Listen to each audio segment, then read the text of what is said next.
नमस्कार दोस्तों, मैं विक्रम एक बार फिर से आप सभी का स्वागत करता हूं आपके अपने चैनल वीके मैथ पर। तो आज का जो ये वीडियो है दोस्तों, क्लास 10th की मैथ्स के लिए चैप्टर 3 का पार्ट 3 है, जिसमें हम इसकी एक्सरसाइज 3.1 का सेकंड क्वेश्चन सोल्व करेंगे। इससे पहले के वीडियो में हमने इसका फर्स्ट क्वेश्चन सोल्व किया है, चैप्टर 2 और चैप्टर फर्स्ट के बारे में बताया है। तो अगर वो वीडियो आपने अभी तक नहीं देखे हैं तो यहाँ आई बटन पर क्लिक करके वो वीडियो आप देख सकते हैं, जहाँ पर सभी वीडियो आपको पार्ट वाइज देखने को मिल जाएंगे। चलिए आज के इस वीडियो को शुरू करते हैं। यहाँ पर जो एक्सरसाइज 3.1 है, इसका सेकंड क्वेश्चन हम सोल्व करते हैं। तो यहाँ पर दोस्तों जो इसका सेकंड क्वेश्चन है कुछ इस प्रकार से है। क्रिकेट टीम के कोच ने 3,900 रुपए में 3 बल्ले और 6 गेंदें खरीदी। बाद में उसने एक और बल्ला तथा उसी प्रकार की 3 गेंदें 1,300 रुपए में खरीदी। इस स्थिति को बीजगणितीय तथा ज्यामितीय रूपों में व्यक्त कीजिए। तो यहाँ पर दोस्तों हमें क्या करना है, इस स्थिति को हमें बीजगणितीय रूपों में व्यक्त करना है और ज्यामितीय रूपों में यानी कि ग्राफ में इसे दर्शाना है। तो यहाँ पर देखिए इसका मेथड क्या रहने वाला है, जैसा कि पहला क्वेश्चन हमने किया था उसी तरीके से हम यहाँ पर क्या करेंगे, एक्स और वाई मूल्य मान लेंगे। जैसे यहाँ पर दोस्तों हमें बल्ले और गेंदें दी गई हैं, तो हम मान लेते हैं, माना कि एक बल्ले का मूल्य x रुपए और एक गेंद का मूल्य y रुपए। तो यहाँ पर हम लिखेंगे माना कि बल्ले का मूल्य जो यहाँ पर है दोस्तों x रुपए और एक गेंद का भी मूल्य हम मान लेते हैं जो यहाँ पर हो जाएगा y रुपए। अब देखिए क्वेश्चन में हमें जिस प्रकार से शर्त दी गई है, जिस प्रकार से यहाँ पर स्थितियां हैं, उससे हम इसके इक्वेशन समीकरण बनाएंगे और फिर उन्हें हल करेंगे। तो यहाँ पर हमें कहा गया है कि 3 बल्ले और 6 गेंदें खरीदी, ठीक है। तो यहाँ पर हम लिखेंगे प्रश्नानुसार जो पहली शर्त है, पहली शर्त में हमें क्या कहा गया है कि यहाँ पर 3 बल्ले और 6 गेंदे 3,900 रुपए में खरीदता है। तो यहाँ पर देखिए 3 बल्ले का मूल्य क्या होगा, एक बल्ले का मूल्य अगर x रुपये हम मान रहे हैं तो 3 का गुणा x से हम कराएंगे तो 3x 3 बल्ले का मूल्य हो जाएगा, और एक गेंद का मूल्य y रुपये है तो 6 गेंदों का मूल्य 6y रुपये हो जाएगा। तो इस प्रकार से हमारा समीकरण बनेगा। जैसे 3 बल्ले हैं तो 3x बल्लों का मूल्य हो जाएगा कुल, और प्लस 6y यहाँ पर गेंदों का मूल्य हो जाएगा, और टोटल यहाँ पर मूल्य कितना है, दोनों को खरीदा गया है 3,900 रुपये में, तो 3,900 रुपये, ठीक है। इस प्रकार से ये हमारा पहला समीकरण होगा। अब यहाँ पर दोस्तों देखिए दूसरी शर्त क्या है, दूसरी शर्त में हमें यहाँ पर कहा गया है कि बाद में उसने एक और बल्ला तथा उसी प्रकार की 3 गेंदें 1,300 रुपये में खरीदी। तो एक बल्ला खरीदा तो एक बल्ले का मूल्य x रुपये हमने माना है तो x हम रखेंगे, प्लस 3 गेंदें अब खरीदता है तो 3 गेंदों का मूल्य हो जाएगा 3y, ठीक है, और बराबर कितना हो जाएगा 1,300 के। अब यहाँ पर दोस्तों देखिए 2 समीकरण हमने बना लिए हैं, तो ये इसका क्या होगा, बीजगणितीय रूप होगा। जैसा कि हमने दोस्तों इसे बीजगणितीय रूप में व्यक्त किया है, तो ये इनका क्या हो गया, बीजगणितीय रूप में हमने इसे व्यवस्थित कर दिया। अब यहाँ पर हमें इसे दर्शाना है, ज्यामितीय रूप में इसे व्यक्त करना है, तो ग्राफ में हम दर्शाएंगे। उसके लिए दोस्तों हमें क्या करना है, जो दोनों समीकरण हैं इनसे हमें x और y के मान निकालने हैं। एक के मान हम रखते जाएंगे, दूसरे चर के मान यहाँ पर आते जाएंगे। जैसे y का हम रखते हैं तो x का आ जाएगा, x का हम रखते हैं तो y का आ जाएगा, ठीक है। तो यहाँ पर दोस्तों इसे आप अगर नोट करना चाहते हैं तो नोट कर सकते हैं। इससे आगे अब हम इसका आलेखीय रूप देखते हैं कि आलेखीय रूप में इसे किस प्रकार से व्यक्त करेंगे। तो यहाँ पर दोस्तों हम इसका ज्यामितीय रूप दर्शा रहे हैं, या हम कहें आलेखीय रूप, तो ज्यामितीय रूप में देखिए किस प्रकार से दर्शाएंगे। यहाँ पर 2 समीकरण हमारे पास है, पहला है 3x + 6y और बराबर है 3,900 के। अब यहाँ पर देखिए आप 2 तरीके से इस क्वेश्चन को हल कर सकते हैं। यहाँ पर जो ये समीकरण है, यहाँ पर हम देखते हैं कि 3 यहाँ पर है, 6 3,900 है, तो यह 3 से डिवाइड है, तो यहाँ आप इसे 3 से डिवाइड करा के समीकरण को थोड़ा सा छोटा कर सकते हैं। तो अगर हम 3 से इसे डिवाइड करा देते हैं तो देखिए क्या आएगा, यहाँ पर दोस्तों ये समीकरण हो जाएगा, 3 का भाग 3x में लगेगा, x आएगा, 6y में लगाएंगे 2y हो जाएगा, और यहाँ पर दोस्तों 3,900 में 3 का भाग लगाएंगे तो ये हो जाएंगे 1,300। तो इस प्रकार से हमारा पहला समीकरण बन जाएगा। और दूसरा समीकरण हमें दिया गया था x + 3y बराबर 1,300, तो x + 3y बराबर 1,300, तो ये हो जाएगा हमारा समीकरण नंबर 2। तो यहाँ से इसे हम हटा देते हैं। अब यहाँ पर देखिए हमें क्या करना है, समीकरण 1 और 2 नंबर जो हमने रखे हैं उनसे हमें x और y के मान ज्ञात करने हैं। तो समीकरण 1 से हम यहाँ पर लिखेंगे, समीकरण 1 से एक समीकरण है x + 2y बराबर 1,300। तो यहाँ पर हम या तो x के बराबर इसे रख सकते हैं या y के बराबर रख सकते हैं। तो अगर x के बराबर हम इसे रखते हैं तो यहाँ पर दोस्तों 1,300, और इसे हम पक्षांतरण करेंगे तो 2y माइनस के हो जाएंगे, ठीक है। अब यहाँ पर दोस्तों y के हम मान रखेंगे तो x के मान हमारे पास आते जाएंगे। अब देखिए मान भी किस तरीके से रखने हैं, कि यहाँ पर हमें y के ऐसे मान रखने हैं कि y के हम मान रखें तो अक्ष के नजदीक मान आना चाहिए। जैसे यहाँ पर दोस्तों रफ वर्क में हम कर सकते हैं, जैसे यहाँ पर मान लीजिए अक्ष के हम 500 रखते हैं तो 500 का गुना 2 से 1000 और 1300 में से 1000 हम घटाएंगे तो कितने बचेंगे, यहाँ पर 300। तो यहाँ पर 500 और 300 पास पास में है तो यहाँ पर हम रख सकते हैं, इसे हम समीकरण नंबर 3 दे देते हैं। तो यहाँ पर हम रखेंगे y बराबर 500 समीकरण 3 में रखने पर। तो जब हम y बराबर 500 रखेंगे तो यहाँ पर देखिए क्या होगा, अक्ष बराबर 1300 माइनस 2 गुणा 500 हम करेंगे और 500 जब हम करेंगे तो देखिए यहाँ पर है 1300 माइनस हो जाएगा 1000 तो यहाँ पर बचेंगे 300। तो अक्ष का मान हमारा 300 आ रहा है जब हम y बराबर कितना रख रहे हैं, 500 रख रहे हैं। इसी प्रकार से हम और रख सकते हैं। यहाँ पर एक बिंदु हमें ज्ञात हुआ है x और y के लिए। अब यहाँ पर दूसरा बिंदु हम ज्ञात करें तो y की जगह दोस्तों हम 600 रख सकते हैं। 600 रखेंगे तो 6 का गुणा 2 से यानी कि 12 और 1200 हो जाएंगे।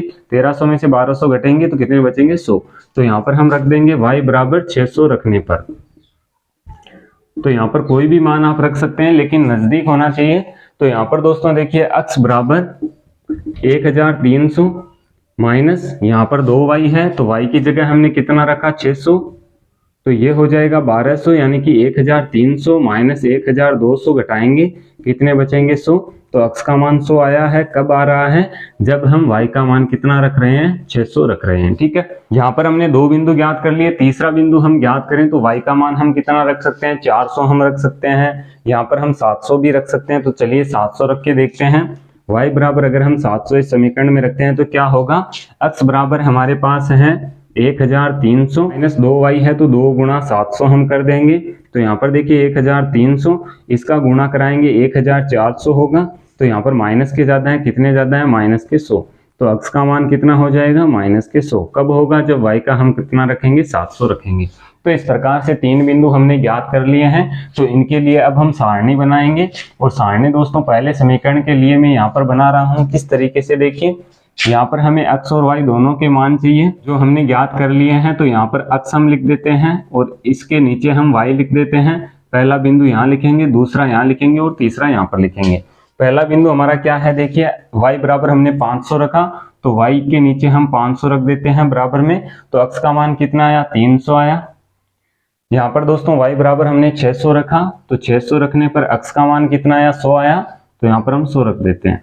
y का हमने 700 रखा तो यहाँ पर x का कितना आया, माइनस के 100 आया। तो ये हमारा पहले समीकरण के लिए जो सारणी है वो बन गया है। ठीक है, अब इसी प्रकार से जो दूसरा हमारा समीकरण है उसी से हमें x और y के मान ज्ञात करने हैं और इस प्रकार से इसके लिए भी सारणी हमें बनानी है। सारणी हम क्यों बना रहे हैं, क्योंकि यहाँ पर जो मान है सीधे डायरेक्ट हम यहाँ से देके सीधा ग्राफ में इन्हें दर्शा सकते हैं। चलिए आगे क्वेश्चन को करते हैं। यहाँ पर दोस्तों समीकरण 2 से हम देखेंगे तो समीकरण नंबर 2 से हम लिखेंगे, 2 नंबर समीकरण हमारा है x प्लस 3y बराबर 1300। तो यहाँ पर भी उसी तरीके से x के बराबर इसे कर लेते हैं। तो 1300 3y को उधर पक्षांतरण करेंगे, ये हो जाएगा दोस्तों माइनस का, तो माइनस के 3y। तो ये हमारा समीकरण नंबर 4 होगा क्योंकि 3 नंबर समीकरण हमारा आ चुका है। अब यहाँ पर देखिए उसी तरीके से समीकरण y के हम मान रखते जाएंगे। y बराबर कितना रखें, देखिए y बराबर यहाँ पर भी हम 500 रख सकते हैं, 300 200 जितना आप चाहे रख सकते हैं। तो y बराबर अगर हम दोस्तों 200 रखें तो क्या होगा, देखिए यहाँ पर 200 हम रखते हैं। समीकरण है x बराबर 1300 माइनस 3 गुणा 200। ठीक है, तो 3 का गुणा 200 से कराएंगे 600 होगा। 1300 में से 600 हम घटा देंगे तो कितने बचेंगे, 700। यानी कि x का मान यहाँ पर कितना आएगा, 1300 माइनस 600 यानी कि 700। तो यहाँ पर हमने x का एक बिंदु ज्ञात कर लिया है और एक बिंदु y का ज्ञात कर लिया है। यानी कि x का 700 आता है, कब आता है, जब y बराबर हम कितना रखते हैं, 200 रखते हैं। अब इसी प्रकार से दोस्तों इसके 2 बिंदु हमें और ज्ञात करने हैं। तो हमने कितना रखा है, 200 रखा है, इस बार हम 300 रख देते हैं। तो y बराबर अब की बार हम 300 रखेंगे, क्या होगा, देखिए 300 अगर हम रखते हैं तो x बराबर क्या होगा, 1300 माइनस 3 गुणा 300 हम करेंगे तो 3 का गुणा 300 से 900 हो जाएगा। यानी कि 1300 में से 900 हम घटाएंगे, कितने बचेंगे, 400। तो x का मान कितना आ जाएगा, 400। कब आएगा, जब यहाँ पर हम y का मान 300 रखेंगे। यहाँ पर एक बिंदु हमें और ज्ञात करना है तो इस बार y बराबर हम रख सकते हैं 400। तो यहाँ पर देखिए कितना हो जाएगा, x बराबर है यहाँ पर दोस्तों 1300 -3y है, तो 3 गुणा y का मान कितना हमने रखा, 400 रखा है। तो इसका गुणा जब हम कराएंगे तो 1300 माइनस के 1200 होंगे, 1200 घटाएंगे तो यहाँ पर 100 बचेंगे, यानी कि x का मान 100 कब आ रहा है, जब हम y का मान 400 रख रहे हैं। तो इस प्रकार से हमने इसके भी 3 बिंदु ज्ञात कर लिए हैं। तो दूसरे समीकरण की जो सारणी है किस तरीके से बनेगी, यहाँ पर हम लिख देते हैं। यहाँ पर हमें समीकरण भी ध्यान होना जरूरी है, क्योंकि यहाँ पर दोस्तों समीकरण हम जब रेखाएं इनकी खींचेंगे तो उसके लिए हम लिखेंगे। तो यहाँ पर x का मान है, यहाँ पर y का है। देखिए y बराबर हमने 200 रखा, तो x बराबर हमारा कितना आया, 700 आया। अब यहाँ पर हमने y बराबर 300 रखा, तो x बराबर हमारा कितना आया, 400 आया। यहाँ पर y बराबर हमने 400 रखा, तो x बराबर हमारा कितना आ रहा है, 100 आ रहा है। ठीक है, तो इस तरीके से ये मान हमने ज्ञात किए हैं।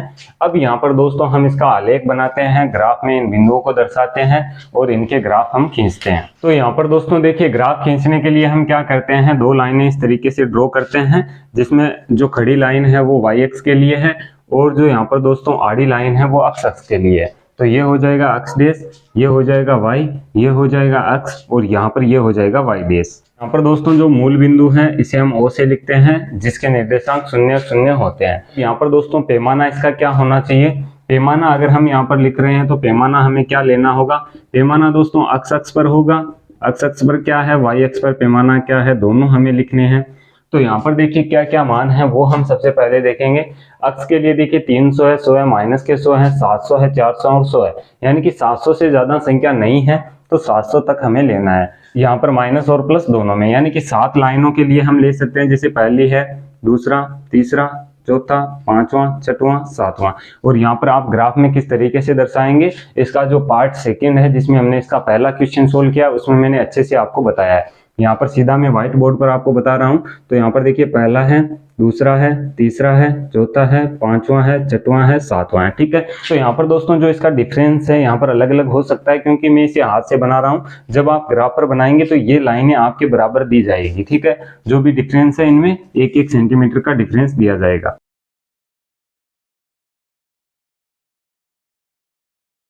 यहाँ पर है, सभी के मान ले लेते हैं। तो पैमाना हम क्या लेंगे, जो एक बड़ा खाना है उस पर 100 इकाई हम लेंगे, क्योंकि यहाँ पर देखिए 100 में अगर हम डिफरेंस करते हैं तो सब में बराबर हो जाएगा।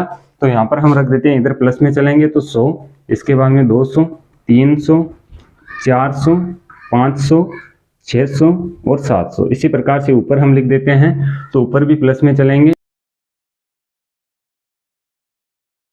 इधर माइनस में चलते हैं तो माइनस के, यहाँ पर भी चलेंगे तो माइनस में चलेगा, माइनस के 100, माइनस के 200, माइनस के 300 और इसी प्रकार से हम सभी मान यहाँ पर लिख लेते हैं।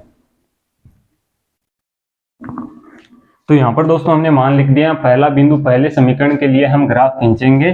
तो यहाँ पर देखिए x का मान 300 है, y का मान 500 है, दोनों प्लस के हैं तो x का 300 देखते हैं यहाँ पर है, y के लिए 500 देखेंगे तो 500 यहाँ पर है। तो इस वाली जो ये लाइन जाएगी सीधा यहाँ पर इससे मिलेगी लाइन, यहाँ पर मान लीजिए बिंदु आ रहा है, तो ये बिंदु हमारा हो जाएगा 300 और 500। ठीक है, पहला बिंदु हमने दर्शा दिया।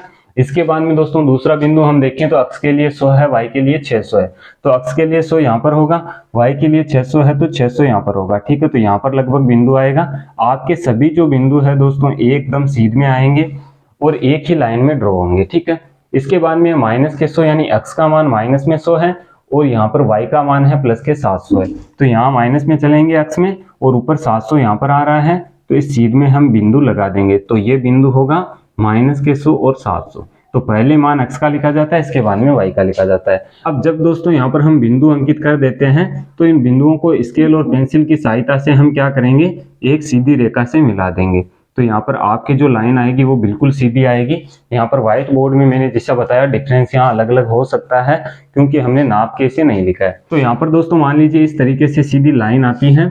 तो ये समीकरण पहले की थी, तो इसके आगे इसका समीकरण लिख देते हैं, जो है x प्लस 2y बराबर 1300। ठीक है, दूसरे समीकरण के लिए हम देखें तो दूसरे सारणी में देखिए x का 700 मान दिया है जो यहाँ पर है प्लस का, और इसका 200 है जो यहाँ पर है। तो यहाँ से ये सीधी लाइन जाएगी यहाँ तक और यहाँ पर मिलेगी। तो यहाँ पर क्या बिंदु बनेगा, पहले x का मान रखते हैं 700 और 200 रख देते हैं y का मान। ठीक है, दूसरा बिंदु हम देखें तो 400 किसका है, 400 यहाँ पर दोस्तों आ रहा है x के लिए, और 300 आ रहा है y के लिए, तो यहाँ से हम चलें तो 300 यहाँ पर देखिए यहाँ तक आएगा और 400 यहाँ पर है x का मान, तो यहाँ पर हमारा बिंदु होगा। ठीक है, तो ये बिंदु हो जाएगा 400 और 300। ठीक है, इसके बाद में हम देखें तो 100 और 400 है, यानी कि 100 है जो x का मान है और 400 है जो यहाँ पर किसका मान है, y का मान है। तो इधर से हम 400 तक चलेंगे, यहाँ पर मान लीजिए बिंदु आ रहा है, बिंदु हो गया 100 और 400। ठीक है, तो तीनों बिंदु एक ही लाइन में आ रहे हैं, इन्हें हम मिला देते हैं। ये जो दोस्तों हमने लाइन ड्रॉ की है ये किसके लिए, दूसरी इक्वेशन के लिए जो हमारा x + 3y बराबर 1300। तो इस तरीके से हम ग्राफ को दर्शाएंगे। और यहाँ पर दोस्तों हमें समीकरण का हल नहीं बताना है। अगर हमें समीकरण का हल बताना होता है, इस प्रकार से हमें पूछा जाए कि एक बल्ले और एक गेंद का मूल्य क्या था, तो जब हम इन रेखाओं को आगे बढ़ाएंगे तो जहां पर ये प्रतिच्छेद करती है, मान लीजिए इस तरीके से ये चलती है, यहाँ ये प्रतिच्छेद करती है, तो यहाँ पर x और y का क्या मान है, वहीं यहाँ पर एक बल्ले और एक गेंद का मूल्य होगा। ठीक है, तो इस तरीके से दोस्तों ग्राफ ये विधि में हम इसे दर्शाते हैं जो आलेख इसका बनता है। उम्मीद करता हूं कि आज का ये वीडियो आपको पसंद आया होगा। अगर ये वीडियो आपको पसंद आया तो वीडियो को लाइक और शेयर जरूर करें। आगे आने वाले वीडियो देखने के लिए आप इस चैनल को सब्सक्राइब कर सकते हैं। सब्सक्राइब करने के बाद में बेल के आइकन को जरूर प्रेस करें ताकि आगे आने वाले वीडियो की नोटिफिकेशन आपको मिलते रहें। मैं मिलता हूं आपसे इसी की नेक्स्ट वीडियो में, तब तक के लिए जय हिंद, जय भारत, वंदे मातरम।